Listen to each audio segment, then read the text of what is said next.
메시지 성경 통독 제148일. 오늘 말씀은 요나서 개요에서 미가서 개요까지입니다. 요나서 개요. 이방인뿐만 아니라 육축까지도 사랑하시는 하나님. 히브리어 성경은 요나라 하며 비둘기라는 의미이다. 영어 성경은 요나라고 읽는다. 기록자. 요나서의 주인공인 요나를 기록자로 여기는 것이 전통적인 견해이다. 1장 1절에서 요나는 아미떼의 아들이며 나사렛 북쪽으로 3.5km에 위치한 스불론 가드 출신으로 언급하고 있다. 열왕기하 14장 25절에도 그에 대해 언급하고 있으며 북이스라엘 출신의 예언자이다. 기록 배경. 요나가 선지자로 활동하던 시기는 북이스라엘 제13대 왕 여로보암 2세의 통치 기간이다. 이 시기에 북이스라엘은 주변의 국가 정세를 이용하여 제2의 번영기를 누리고 있었다. 북이스라엘의 가장 큰 적국인 아람은 하사엘의 뒤를 이은 베나닷 3세 때의 국력이 약해지기 시작했다. 아수르도 북방의 신흥국 우라르트와의 전쟁으로 다메섹에서 철수할 수밖에 없었다. 이러한 시기를 이용하여 여로보암 2세는 아람의 수도였던 다메섹을 정복한다. 아수르는 살마네셀 3세 때 처음으로 이스라엘과 전쟁을 치렀다. 살마네셀 3세는 4차례에 걸쳐 다메섹을 침공했다. 이때 아람과 동맹을 맺고 아수르에 대항했던 북이스라엘의 왕은 아합, 여호람, 예후였다. 오랜 기간 동안 북이스라엘은 아수르와 전쟁을 치렀으며 마지막 예후 때 북이스라엘과 아람의 동맹국은 패하여 아수르에게 조공을 바치는 처지가 되었다. 여로보암 2세 때 아수르의 세력이 약해지지만 그래도 이 시기에 북이스라엘은 아수르에 대한 적대감을 가지고 있었다. BC 8세기의 아수르 역사. 요나서의 시대적 배경은 다음과 같다. BC 8세기 때 아수르는 내부적으로 심각한 어려움을 겪고 있었다. 아단 나라리 3세가 죽은 후 디글랏빌레셀 3세가 왕권을 잡을 때까지 매우 혼란스러운 시기를 맞았다. 아수르는 아람 사람들과 우라르트 사람들을 상대로 생존을 담보로 싸워야 했다. 뿐만 아니라 BC 765년에서 759년경에는 나라에 기근이 들었으며 BC 763년에서 760년경, 746년에는 내부적 반란이 있었다.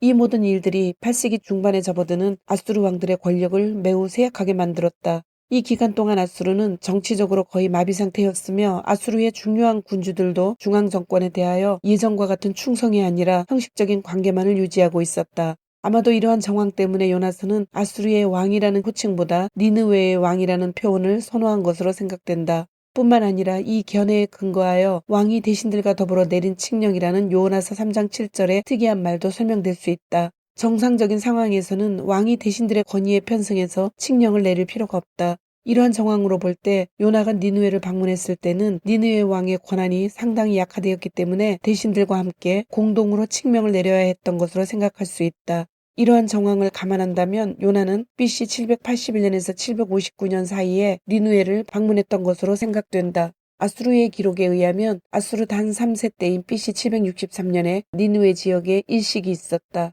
일부 학자들은 일식이나 월식을 신들의 경고로 간주했던 고대 중동의 문화적 배경을 감안할 때 요나가 이 일식 후에 니느웨를 찾았다면 그만큼 니느웨 사람들이 그의 메시지에 긍정적으로 반응했을 것으로 생각된다. 아수르의 혼란과 무력함은 쿠데타로 정권을 잡은 디글랏빌레셋 3세가 BC 745년에 취임함으로써 막을 내린다. 기록 연대. 요나의 활동 시기는 북이스라엘이 제2의 전성기를 누리던 여로보암 2세의 재위 시기와 일치한다. 북이스라엘이 부흥을 누리던 시기였고 민족주의적 열심이 높았을 시기이기도 하다. 당시 아수르는 살마네셀 4세, 아수르 단 3세, 아수르 나라리 5세 등의 왕들이 통치했다. 이 시대의 아수르는 이전에 비해 국력이 다소 약화된 시기였다. 북방의 왕국 아라락과의 전쟁이 오래되고 있었으며 BC 765년에서 759년에 큰 전염병이 돌았다. 또한 BC 763년 6월 15일경에 있었던 일식으로 인해 아수르의 민심이 크게 동요되고 있었다. 이러한 일들로 니느웨 사람들은 요나의 선포를 받아들일 준비가 되어 있었다. 요나서가 이러한 경험을 한 후 요나에 의해서 기록되었다면 요나가 북이스라엘로 돌아온 후인 BC 760년경에 요나서가 기록되어진 것으로 추정된다. 기록 목적. 선지자 요나는 시대적 흐름에 따라 배타적 선민의식을 가지고 있었다. 하나님께서는 요나를 책망함으로써 이스라엘만 국한되지 않는 세상 만민에 대한 보편적인 하나님의 사랑을 이스라엘 백성들에게 알리신다. 또한 하나님께서는 엘리야와 엘리사 등의 사역으로 여호와만 하나님이시고 구원자 되신다는 것을 알게 되었지만 회개하지 않는 당시 이스라엘의 모습이 요나의 간단한 메시지로도 회개하는 니느웨의 모습과 크게 대조적인 것을 보여주신다. 이스라엘의 강팍한 심령과 완고한 태도를 깨달아 참된 회개를 하도록 교훈하신다. 요나 1장. 요나가 하나님을 피해 달아나다. 오래전 어느 날 하나님의 말씀이 아미떼의 아들 요나에게 임했다. 일어나 큰 도시 니느웨로 가거라. 가서 그들에게 말씀을 전하여라. 그들의 악행을 내가 더 이상 두고 볼 수 없다. 그러나 요나는 일어나서 하나님을 피해 다른 방향인 다시스로 달아났다. 요바항으로 내려간 그는 다시스로 가는 배를 발견했다. 그는 뱃삭스를 지불하고 다시스로 가는 사람들과 함께 배에 올랐다. 하나님에게서 최대한 멀리 달아나려는 것이었다. 하나님께서 바다에 거대한 폭풍을 보내셨다. 집채만한 파도가 일어났다. 배가 당장이라도 산산조각 날 것 같았다. 선원들은 공포에 사로잡혀 저마다 모시는 신들에게 필사적으로 도움을 청하며 소리를 질러댔다. 그들은 배의 무게를 줄이기 위해 배에 실었던 물건 전부를 바다에 던졌다. 그 와중에 요나는 배 밑창에 내려가 잠을 자고 있었다. 그는 아주 깊이 잠들어 있었다. 선장이 그에게 와서 말했다. 아니 지금 뭐 하는 거요? 잠을 자고 있다니. 일어나서 당신의 신에게 기도하시오. 어쩌면 당신의 신이 우리가 처한 공경을 보고 우리를 구해줄지도 모르지 않소. 그러자 선원들끼리 말했다. 한번 진상을 파헤쳐 봅시다. 이 배에 탄 사람들 중에 누가 이 재앙을 불러왔는지 제비를 뽑아 알아보는 게 어떻겠소. 그들이 제비를 뽑으니 요나가 걸렸다. 그들이 요나에게 다그쳐 물었다. 어서 털어놓으시오. 대체 무엇 때문에 이 재앙이 일어난 거요? 당신은 뭐하는 사람이며 어디서 왔소? 어느 나라 어느 가문 출신이요? 요나가 대답했다. 나는 히브리 사람입니다. 바다와 육지를 창조하신 하늘의 하나님을 예배하는 사람이요. 그 말에 흠칫 놀란 선원들은 겁에 질려 말했다. 대체 당신이 무슨 일을 저지른 거요? 요나가 이야기를 들려주자 선원들은 그가 하나님을 피해 달아나는 중이라는 사실을 알게 되었다. 그들이 말했다. 이 폭풍을 가라앉히려면 우리가 어떻게 해야 되겠소? 바다가 거칠게 날뛰고 있었다. 요나가 말했다. 나를 들어 바다에 던지시오. 그러면 폭풍이 멈출 겁니다. 모두 내 잘못 때문이요. 내가 이 폭풍의 원인이니 나를 없애면 폭풍도 사라질 것이오. 그러나 그것은 안 될 말이었다. 그들은 어떻게든 해변으로 노를 저어 돌아가려고 애썼다. 하지만 배는 한치도 더 나아가지 못했다. 폭풍은 점점 더 거칠고 강포해졌다. 그러자 그들은 하나님께 기도했다.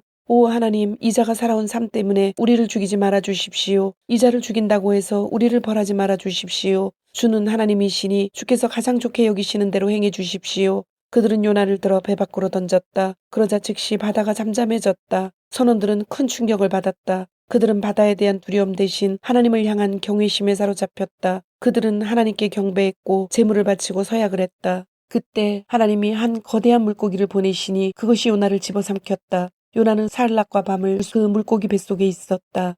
2장 요나가 회개하고 살아나다. 그러자 요나는 물고기 뱃속에서 그의 하나님께 기도했다. 그가 아뢰었다. 심한 고통 속에서 하나님께 기도드렸더니 그분이 내 기도를 들으셨습니다. 무덤의 뱃속에서 도와주십시오 외쳤더니 주께서 나의 부르짖음을 들으셨습니다. 주께서 나를 대양 깊은 곳에 물 가득한 무덤 속에 던지셨습니다. 대양의 파도와 물결이 내게 부딪혀 왔습니다.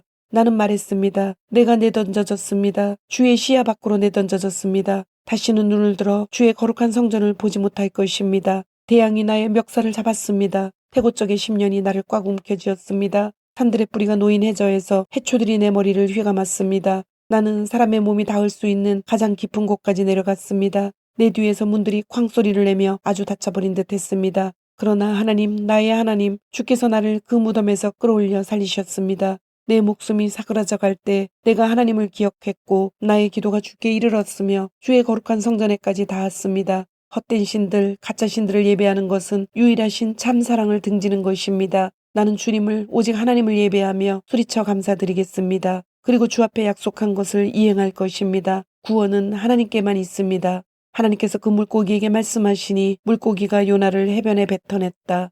3장 요나가 니느웨로 가다. 그런 다음 하나님께서 요나에게 다시 한번 말씀하셨다. 일어나 큰 도시 니느웨로 가거라. 가서 그들에게 말씀을 전하여라. 나는 그들의 악행을 더 이상 두고 볼 수 없다. 이번에는 요나가 하나님의 명령에 순종하여 니느웨를 향해 즉시 출발했다. 니느웨는 가로질러 지나가는 데만 꼬박 사흘이 걸리는 아주 큰 도성이었다. 요나는 그 도성에 들어가서 하룻길을 걸으며 말씀을 전했다. 40일만 지나면 니느웨는 쑥대밭이 될 것이다. 니느웨 사람들이 듣고 하나님의 말씀을 믿었다. 그들은 도성 전체에 금식을 선포하고 자신들의 회개를 나타내 보이기 위해 베옷으로 갈아입었다. 부자도 가난한 자도 이름 있는 자도 이름 없는 자도 지도자도 백성들도 모두들 그렇게 했다.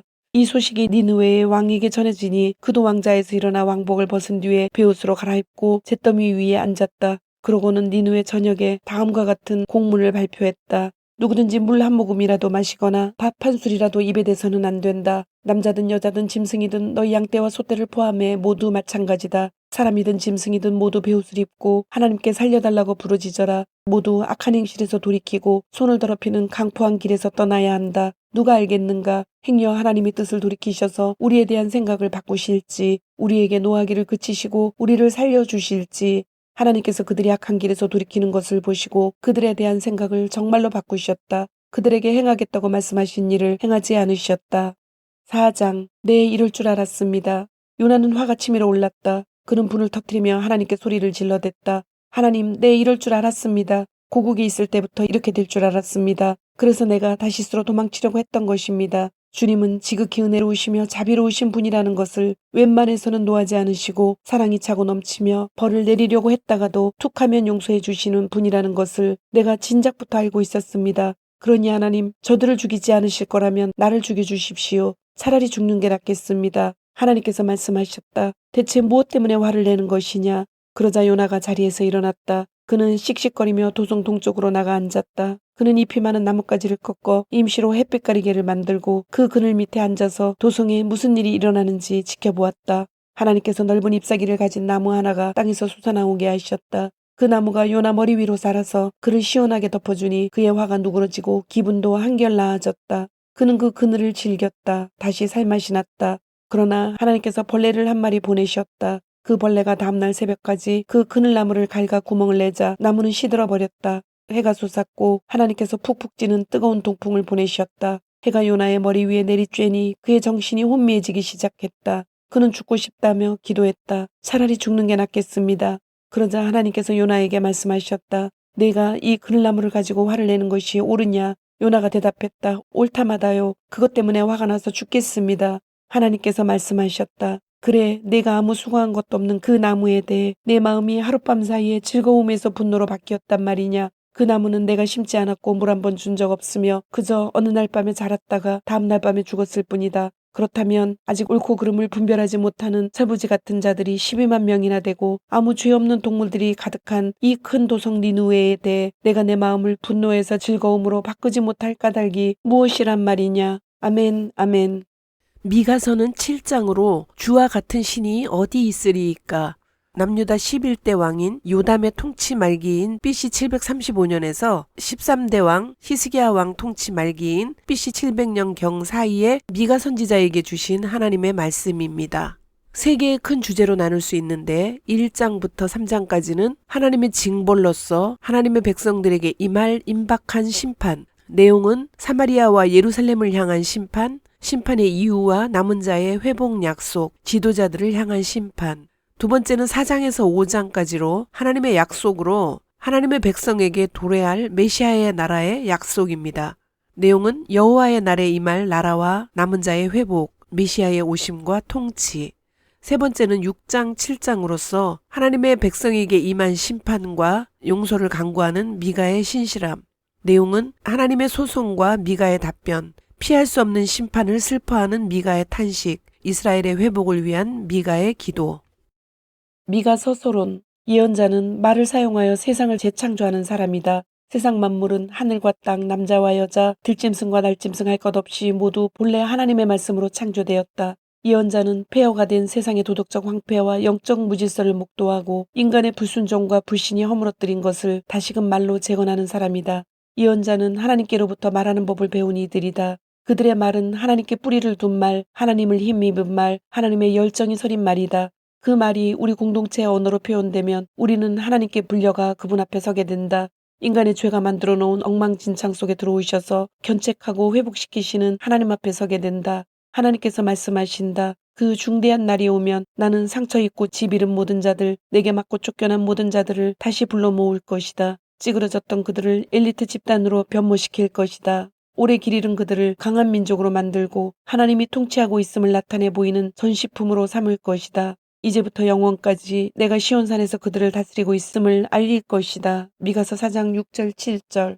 가만 놔두면 우리는 하나님을 늘 어떤 대상으로 바꾸어 놓는다. 우리가 다룰 수 있는 무엇, 내 이익을 위해 이용할 수 있는 어떤 것, 어떤 감정이나 사상이나 이미지 등으로 바꾼다. 예언자는 이런 행태에 코웃음을 친다. 그들은 우리를 가르쳐 하나님의 임재와 음성에 반응하도록 한다. 미가는 주전 8세기에 혜성같이 등장하여 예언자로 활동하고 문서를 남긴 기라성 같은 문서 예언자 4인방 이사야, 호세아, 아모스의 마지막 멤버였다. 사람들을 일깨워 하나님의 임재와 그분의 음성에 반응하게 했던 동료 예언자들처럼 그 역시 은유의 귀재였다. 다시 말해 미가는 언어를 우리가 볼 수 있고 만질 수 있고 냄새 맡을 수 있고 들을 수 있고 맛볼 수 있는 어떤 것을 규정하거나 밝히는 도구로만 사용하지 않았다. 그는 언어를 사용해 우리를 하나님이 현존하시는 세계 안으로 밀어넣었다. 그분의 임재를 경험한다는 것은 우리의 감각 경험이 가리킬 뿐 잡아내지는 못하는 보다 더 큰 세계 속으로 들어간다는 의미이다. 그곳에는 사랑과 자비, 정의와 믿음, 죄와 악 같은 실제가 있고 무엇보다 하나님이 계신다. 주와 비길 신이 어디에 있습니까? 우리의 죄가를 말끔히 없애주시고 사랑하는 백성의 지난 죄들을 씻겨주시며 못 본 것으로 못 들은 것으로 해주십니다. 주께서는 노를 오래 품지 않으십니다. 자비가 주의 전공이며 주께서 가장 좋아하시는 일이기 때문입니다. 긍휼이 우리를 향해 진군하고 있습니다. 주께서 우리 허물을 짓밟으시고 우리 죄들을 대양 밑바닥에 가라앉혀 주실 것입니다. 우리 조상 야곱에게 하신 약속을 이루어 주시며 우리 큰 조상 아브라함에게 베푸셨던 긍휼을 우리에게도 변함없이 베풀어 주실 것입니다. 오래전 우리 조상에게 약속하셨던 모든 것을 다 이루어 주실 것입니다. 미가서 7장 18절 20절. 말씀으로 일깨워지는 실제야말로 이 세상 모든 의미 있는 행위의 대부분이 일어나는 자리이다. 그저 말일 뿐인 것은 없다. 미가서 개요. 주와 같은 신이 어디 있으리까? 히브리어 성경은 마카야후의 단축형인 미카라 부른다. 영어 성경은 마이카라고 읽는다. 기록자, 미가라는 이름의 뜻은 누가 여호와와 같은 자인가라는 의미로 하나님께서는 다른 어떤 곳과도 비교할 수 없는 분이시라는 뜻을 가진다. 그의 고향은 모레셋인데 이곳은 예루살렘에서 남서쪽으로 약 32km 떨어진 남유다의 서부 저지대에 위치한 가드 모레셋과 동일한 곳이다. 모레셋은 작은 전원 도시였기에 미가는 어려서부터 대부분 가난한 계층인 농부들과 접촉했는데 그의 예언은 당시의 가난한 자들에 대한 깊은 관심을 보여준다. 그의 이름은 7장 18절에서 주와 같은 신이 어디 있으리이까? 주께서는 죄악과 그 기업의 남은 자의 허물을 사유하시며 이내를 기뻐하심으로 진노를 오래 품지 아니하시나이다 라는 고백에 나오고 있다. 이것은 심판의 메시지를 전하면서도 한결같이 사랑하시고 남은 자들의 죄를 용서하시는 하나님의 구원을 소망하던 그의 삶을 대변해준다.